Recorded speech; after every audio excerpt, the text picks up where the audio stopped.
Ladies and gentlemen, welcome to Talk Spicy. I'm Coach Gene Clemens. Thank you for joining me wherever you are joining me. Rate the show, comment, agree, disagree, but whatever you do, keep it spicy. 5-star ratings are appreciated. And if you're joining me on the YouTube channel, make sure you like, make sure you subscribe. Happy Monday to all. And I think we can all say that this is right about the time where we start to get a little bit tired of draft evals, right? Like, not from the people who give us the full tea, who give us all of their work. The football game plan 2024 NFL draft, football draft guide is coming soon. The RSP is out and people can pick that up. But I'm talking about from the general consensus social media evaluators that kind of just tell us stuff but don't really give us any consensus. It's frustrating. It's annoying. And if I sound like I'm struggling to find words, that's because I'm struggling to find words that are not offensive. But I really just lose faith sometimes in what we have going on here when I see things that continuously happen. Every single year going into the season, there is a guy who is getting notoriety that should not be getting notoriety. Drake May was that guy for me coming into the 2023-2024 season.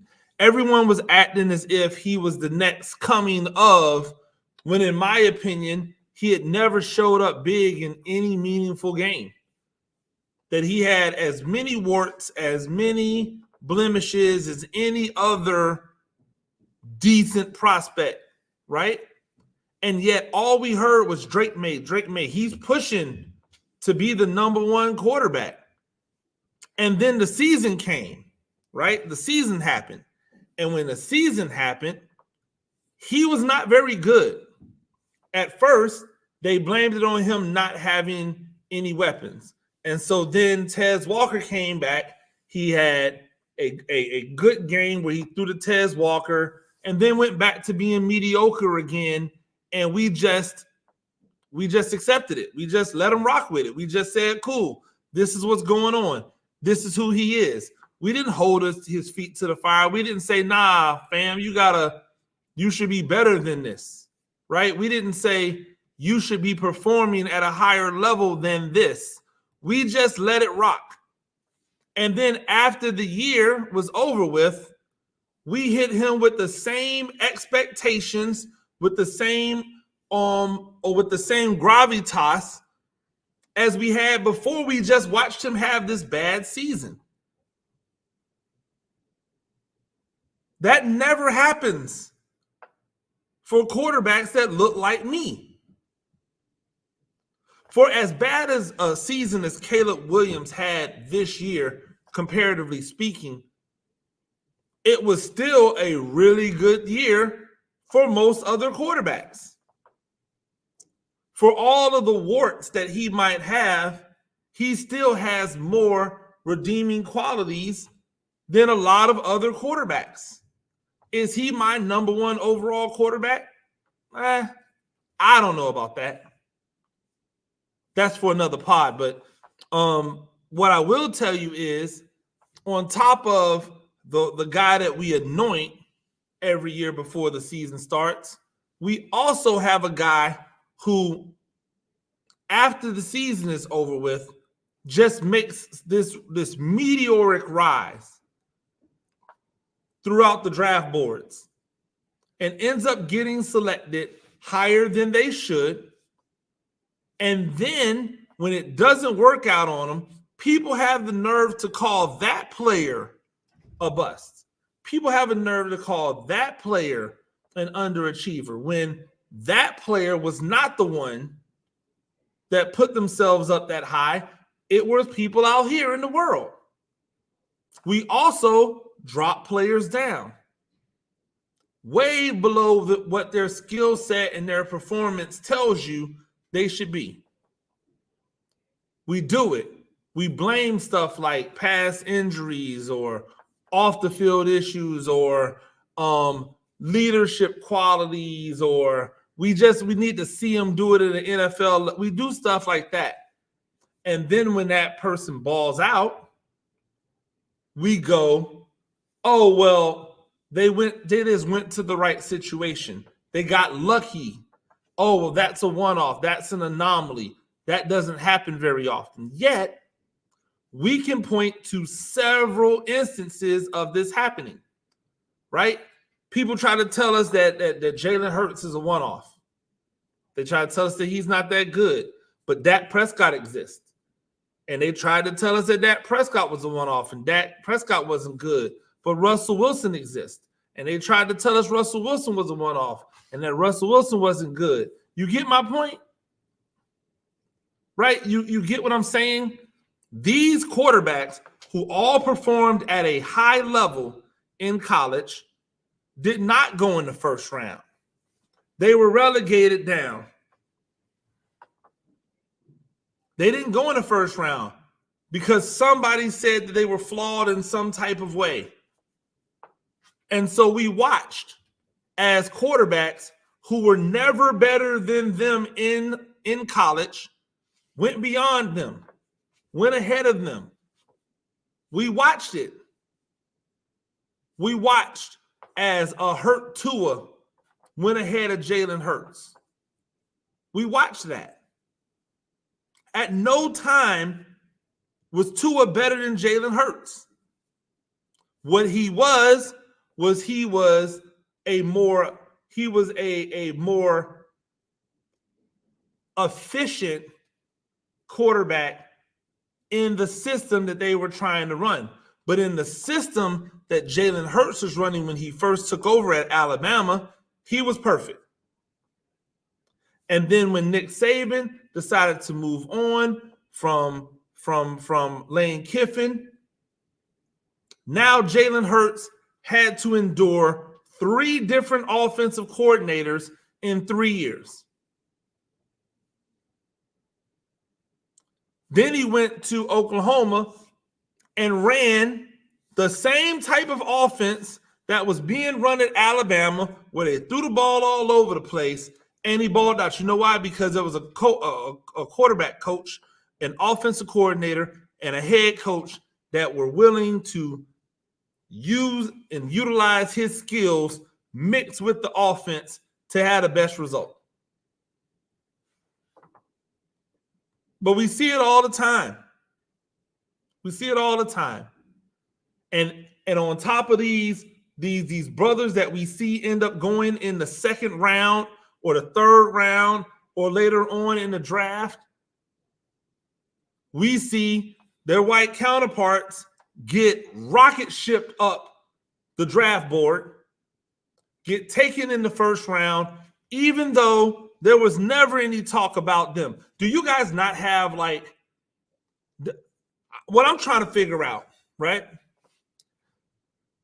My good friend Emory Hunt, the czar of the playbook, Mr. Day 3 himself, does football commentating.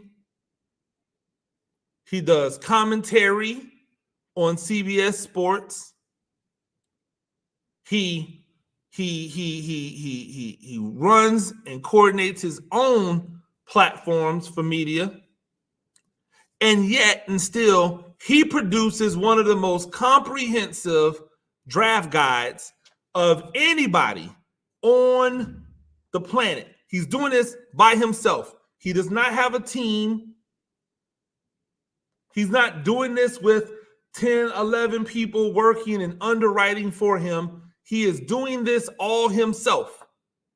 So please tell me how it is that there are people whose jobs are to do the NFL draft and draft prospects and scouting. That is the only thing they do the entire year for these media entities. How are they only giving you the top 30, the top 50, the top 100 people in the draft? Hey, newsflash. If you do a top 100 players in the draft, you've only gotten through the first 3 rounds.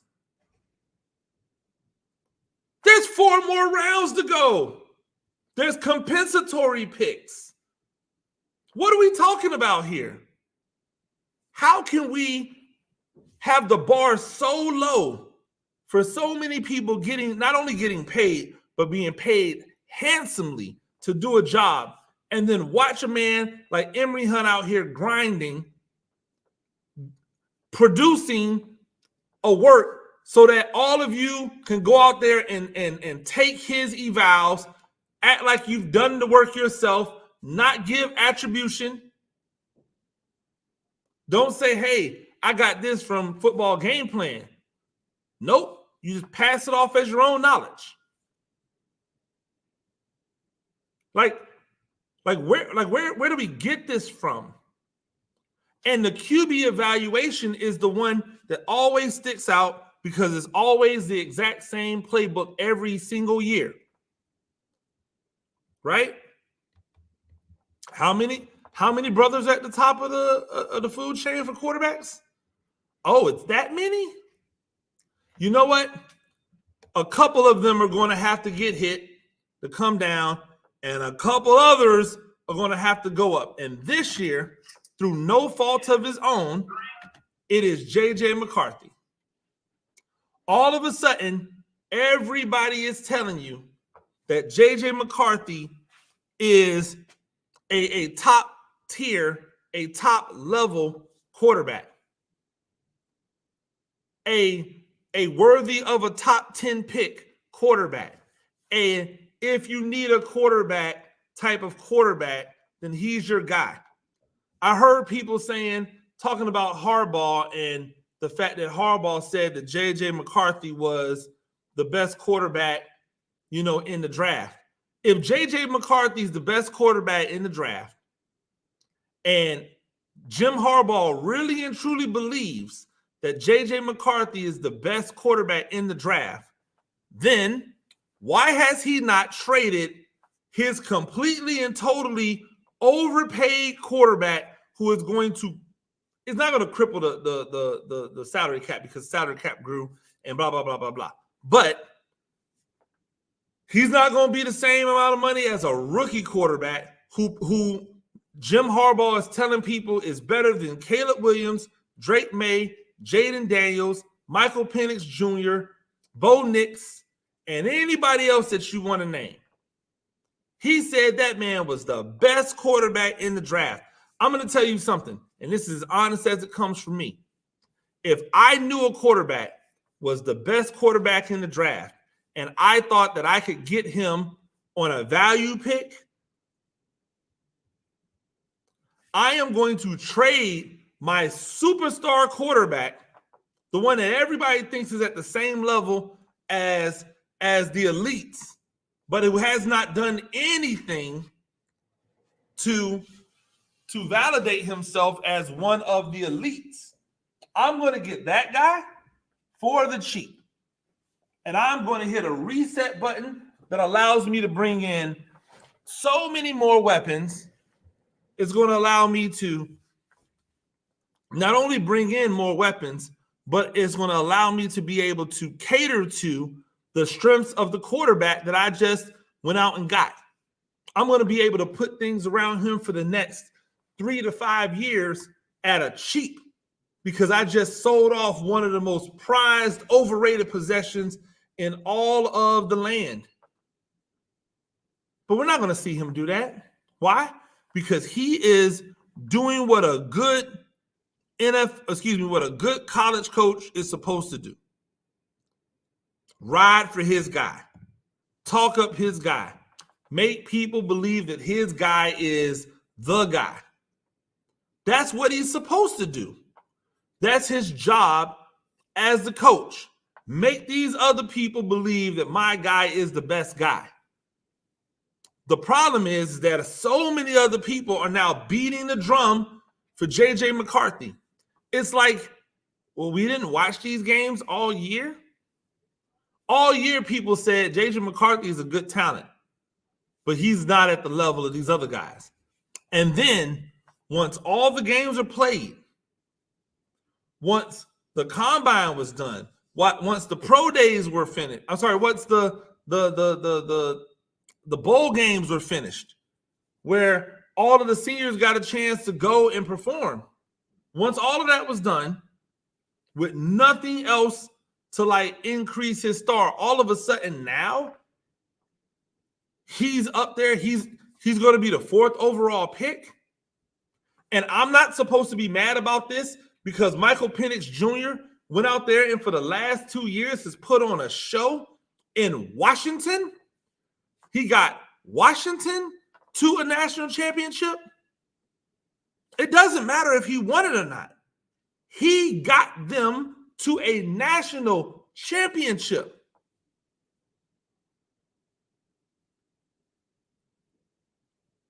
His coach got the Alabama job.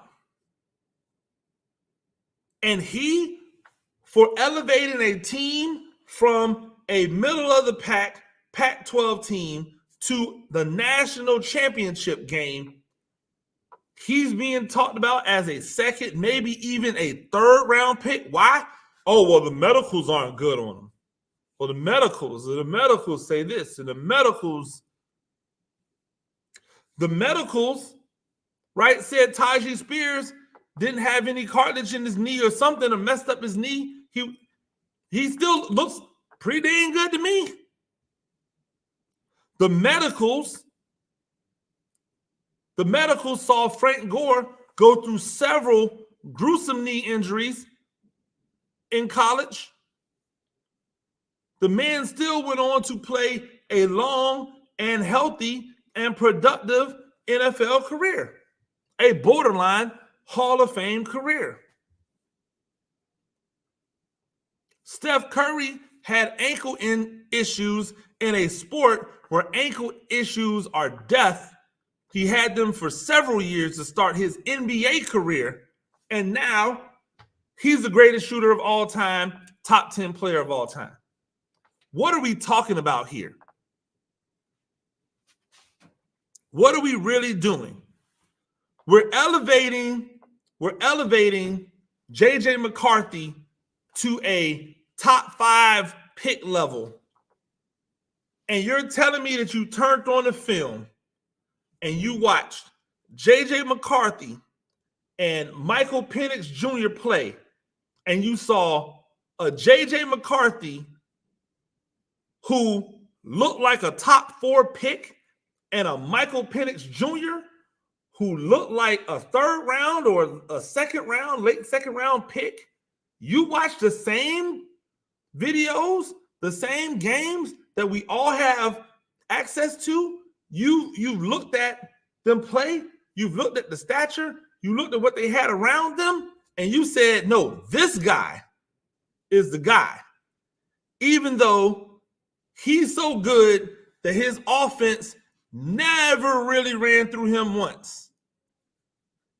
And in this guy, who was essentially the straw that stirred the drink, nah, he's not it. This is the same type of logic that gets you to take Baker Mayfield #1 overall and has you looking at Lamar Jackson like he should play wide receiver.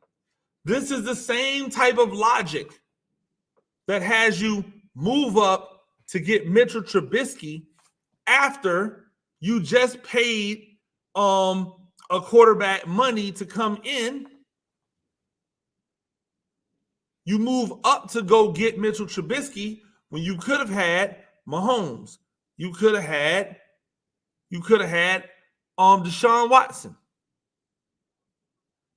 Like, this is the same logic that has you go and take a a Daniel Jones who was mediocre his entire career at Duke just because he works out with the Mannings. Hey, newsflash, the Josh Allen experiment should have changed everything for the bigger athletic quarterbacks that happen to look like me. It didn't. He is the only one who has gotten that pass. He's the only one. Somebody out here is going to say, no. Buddy, Indianapolis got it too. Okay. Now start naming all the other ones. Why is Milton not a top 10, top 15 pick? Just based off the Josh Allen barometer.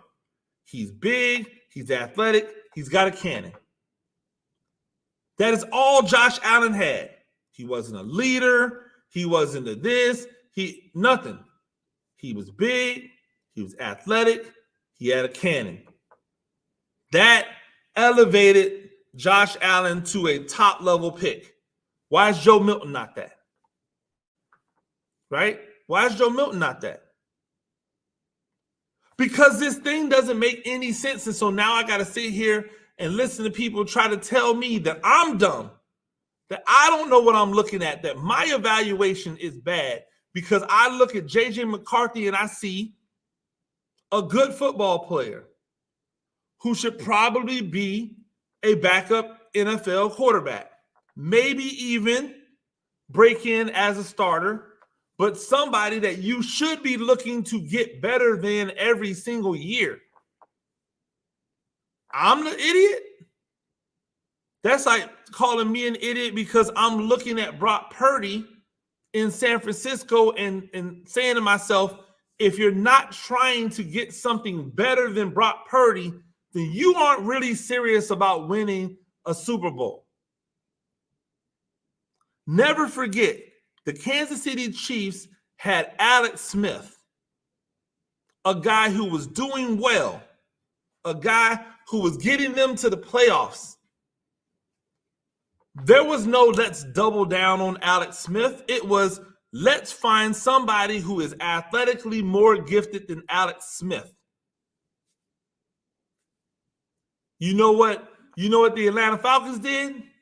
Oh, well, the Vikings were able to make it to the playoffs with Kirk Cousins. Let's go get that old dude and pay him more money than people were willing to pay Lamar Jackson when it first came around. Pay him more money per year than almost any other quarterback in the league. Why? So he can possibly take us to the playoffs. Because that's his ceiling. And if that's the ceiling, then what are we doing? So now you're going to take a there's a J.J. McCarthy in every single draft. There's a guy who just does what he's asked to do and does what he's asked to do at a high level, but he is not a game changer. Why are we taking game managers with first round picks? Why are we taking guys who don't change the dynamic of the team with first round picks? Why are we taking guys who don't immediately elevate you or have the potential to immediately elevate you to a perennial AFC, NFC championship contender with first round picks? If you're not doing that, I'm not taking you. If you can't change the math, I'm not taking you. You know what Michael Penix does? He changes the math. Why? Because he has this, ladies and gentlemen. He has this. And what is this? If you're listening and you're not watching, it is a cannon. Excuse me. Let me do it the way he do it. Because I'm left-handed. He's left-handed. Oh, well, he's left-handed. That's the reason why you can't take him, because the lefty is a different ball for the Rome Odunze didn't seem to have any problem with it, nor did any other Washington wide receiver who caught the ball, nor did the countless amounts of high school talents that he played with that are populating college football all over the place. None of them had an issue with it. Indiana wide receivers didn't have an issue with it. Why would the best wide receivers in all of the world with the best equipment available to them have an issue catching the ball from Penix Jr.? It is ridiculous. It is lunacy watching people tell me that I don't know what I'm talking about because I don't have J.J. McCarthy rated ahead of Michael Penix Jr. But you know what I'm doing? And you can see it in my Giants mock draft that just dropped today, I believe. If Michael Penix Jr. is there in the second round because you people don't value him the way he should be, guess what I'm going to do? I'm going to take him in the second round. And I'm going to get the value of having him at a bargain price for 4 years as opposed to having him at a premium price for 5 years. I'll pay that 5th year. If he is who I think he is after 4 years, I'll pay him that 5th year. I'm not the Bears. I'm not going to hit a reset button for a quarterback when I'm all of a sudden now finally going to be able to be in position to give him weapons. That's stupid. All of the people who sit out here and tell us that we don't know more than the people inside the building, I want you to ask yourself, how many times has your organization made stupid decisions? Decisions that you could see with your easiest of eyes that is not the move. Why are we so quick to defend them? They essentially work for us. We're paying their bills, right? That's what y'all say all the time. We're paying their bills. Why not hold them accountable?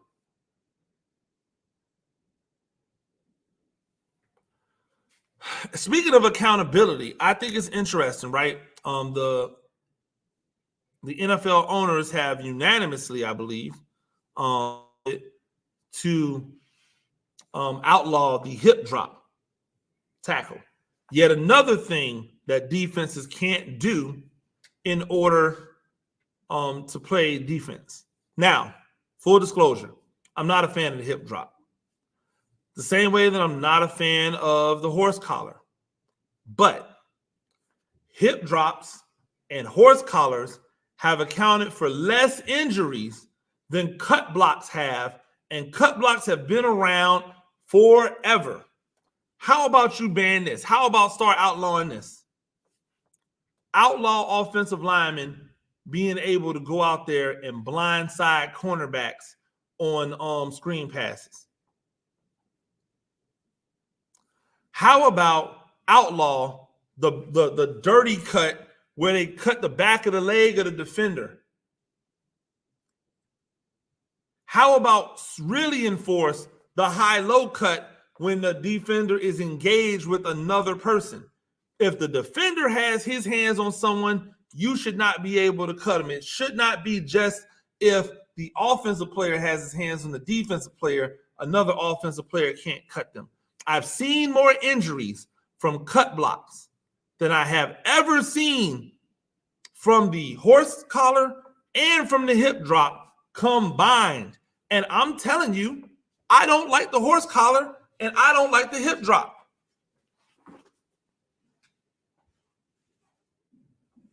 I am 100% okay with both of those things being outlawed from the game.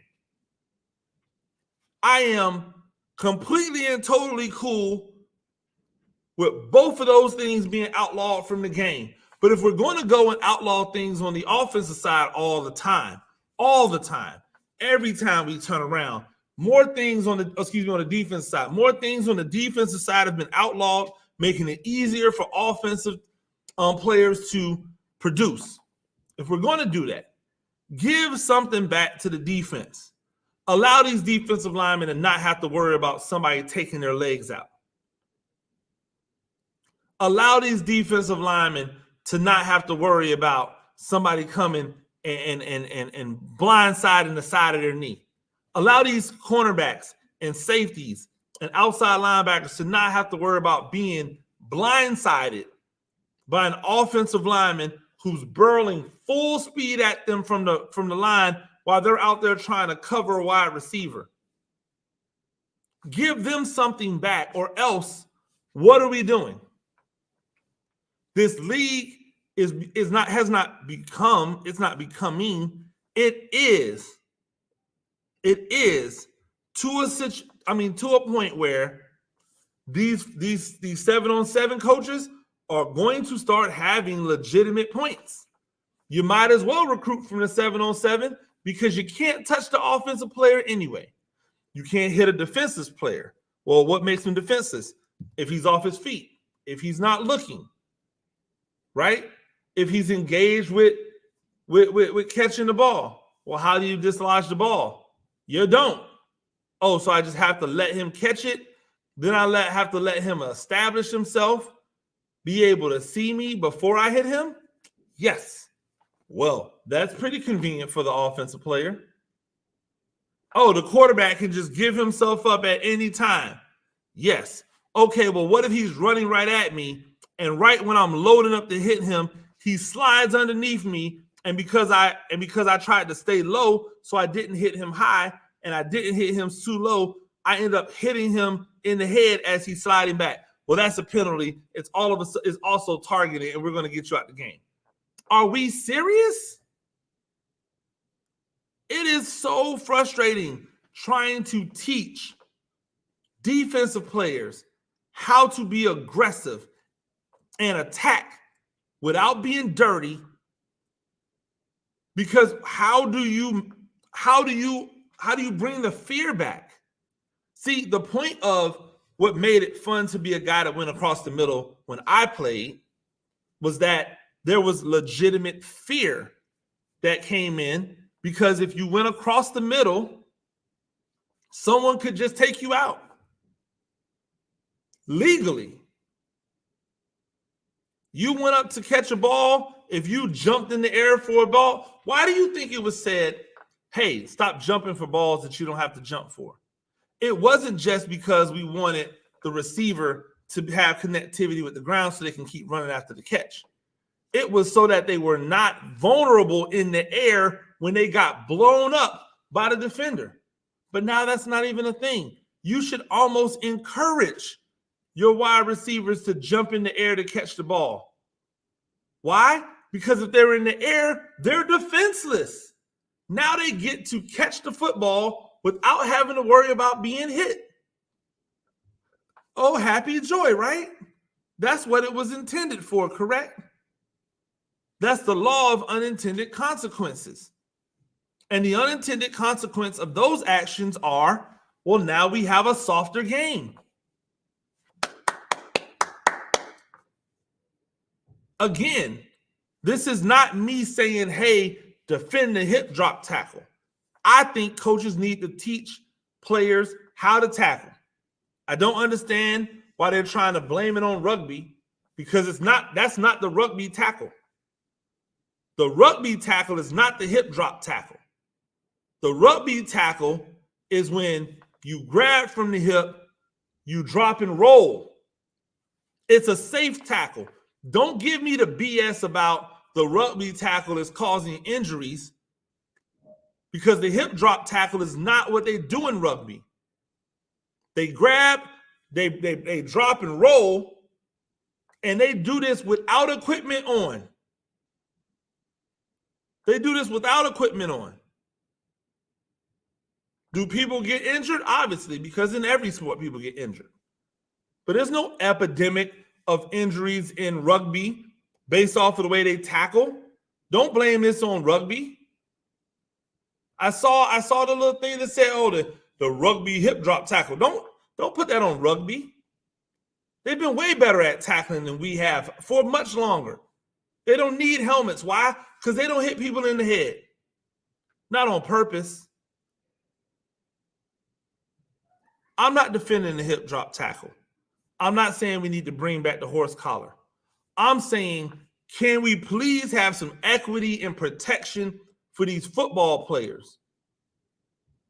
If you're going to get rid of all of these things that protect the ball carrier from getting hurt, then take rid of a couple of things that protect the defender when they are in a defenseless position.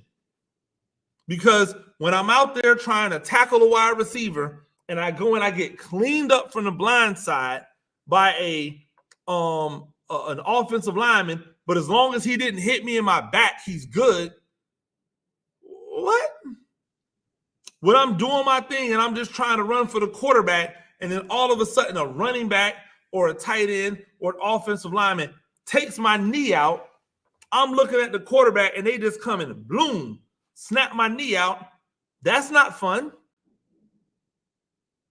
If we're going to do it for one, let's do it for all. And if not, then stop making this game so soft. Stop making this game so passive and just let it be what it is. It's a blood sport. They're not talking about bringing headgear back to boxing because it's a blood sport. You know what you're getting into when you sign up for it. We don't have to go in like our eyes were closed, like we didn't know. We know. And if you don't want to play, then don't play. But you know. Nobody's lying to you anymore. You know. These owners are disingenuous. The only thing they're trying to do is to get more offense.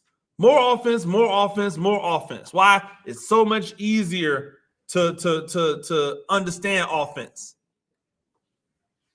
It's so much easier. It's so much better for fantasy football with more offense. But is the game better? Ask yourself that. Ladies and gentlemen, that's Talk Spicy. We do this thing a few times a week. Rate the show, comment, agree, disagree, but whatever you do, keep it spicy. 5-star ratings are appreciated. And if you're joining me on the YouTube channel, make sure you like, make sure you subscribe. Till next time, peace.